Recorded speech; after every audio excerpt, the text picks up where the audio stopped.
հանդուրժողականություն բառը, այդ հանդուրժողականությունը դա սահմանափակ գործողություն է։ Այսինքն ինչ որ պահի մեկը պայթելու է։ Իրար մի կերպ այսպես կոպիտ ասած յոլլա տանելու ձևակերպումն է հանդուրժողականությունը։ Համերաշխությունը լրիվ այլ բան է։ Համերաշխությունը ինքը սեր է, ինքը քաղաքականության մեջ սերն է։ Այսինքն մենք իրար սեր ենք քարոզում, համերաշխություն ենք քարոզում, որպեսզի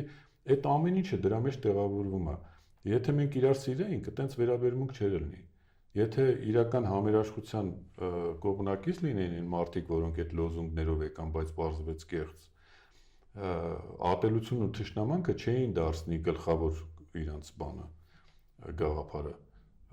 Հետևաբար ամեն ինչի հիմքում համերաշխությունն է։ Այս գաղափարը դա փայլուն գաղափար է եւ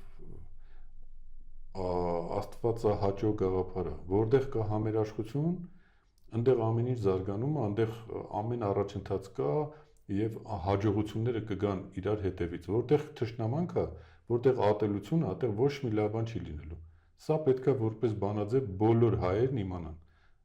Ու ամեն անգամ խոսալուց առաջ մի հատ այդ մտածեն։ Հիմա որի կողմնակիցն են իրանք։